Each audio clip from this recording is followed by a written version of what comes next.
صرف اتنا سا سوچ لو کہ بچپن میں تمہارے پاس خوشی اور راحت کے سوا کیا تھا، اور اب تم بڑے ہو گئے ہو تو تمہاری تلاش ختم ہی نہیں ہوتی۔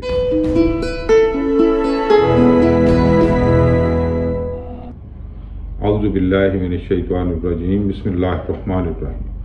تم کیا ڈھونڈتے ہو؟ سب کچھ تو تم خود ہی ہو۔ تم ایک خزانہ ہو، مگر اس کو اپنے اندر ڈھونڈنے کی بجائے باہر تلاش کرنے میں مصروف رہتے ہو۔ جس دن تم نے اس تلاش کا رخ اپنی ہی طرف موڑ لیا، تمہاری تلاش ختم ہو جائے گی، تمہیں راحت مل جائے گی جس کی تمہیں تلاش ہے، کیونکہ تمہاری تلاش صرف اور صرف خوشی ہے، راحت ہے، جو تمہیں باہر سے کبھی نہیں مل سکتی۔ وہ تمہارے اندر ہی ہے۔ تم اس خوشی، اس راحت کے ساتھ پیدا ہوئے تھے، پھر ان کو باہر کیوں تلاش کرتے ہو؟ صرف اتنا سا سوچ لو کہ بچپن میں تمہارے پاس خوشی اور راحت کے سوا کیا تھا، اور اب تم بڑے ہو گئے ہو تو تمہاری تلاش ختم ہی نہیں ہوتی۔ دراصل تمہاری انا، تمہاری میں نے جنم لے لیا ہے۔ تمہارا دماغ مایا کا جال بننا سیکھ گیا ہے۔ پہلے تمہارا دماغ مایا کا جال بننا نہیں سیکھا تھا، جس کی وجہ سے تم راحت میں تھے۔ اب انا جوان ہو گئی ہے، دماغ مایا کا جال بننے لگ گیا ہے، جو تمہیں راحت نہیں، سکون نہیں لینے دیتا،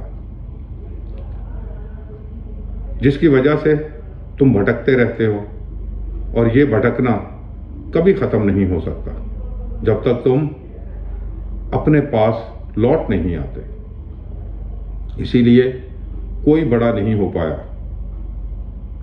بڑا وہی ہوتا ہے جو اپنے ساتھ رہتا ہے۔ اگر تم کہیں اور، تمہارا وجود کہیں اور، تم کیا حاصل کر سکو گے؟ صوفی، اولیاء اللہ اپنے ساتھ رہتے ہیں، اسی لیے وہ یہ راحت اور سکون میں رہتے ہیں۔ وہ کلی سے پھول بن جاتے ہیں، پھر ان کی خوشبو پورے علاقے سے آتی ہے۔ تمہاری یادیں تمہیں سکون نہیں لینے دیتی۔ اگر تمہارا دماغ کام کرنا چھوڑ دے، تمہاری میموری، یادداشت چلی جائے، تو تم کیا تلاش کرو گے؟ تمہاری تلاش ختم ہو جائے گی۔ ان پرانی یادوں کو بھول جاؤ۔ جو ہوا سو ہوا، اپنے پاس لوٹ آؤ۔ اپنا لو اپنے آپ کو۔ تمہارا اپنا خیال ہی تمہیں تم سے ملا سکتا ہے، راحت دے سکتا ہے، سکون دے سکتا ہے۔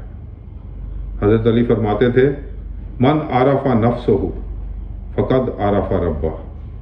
جس نے خود کو جان لیا، اس نے رب کو جان لیا۔ تم کیا ہو؟ کیا خود کے علاوہ بھی تم کچھ ہو؟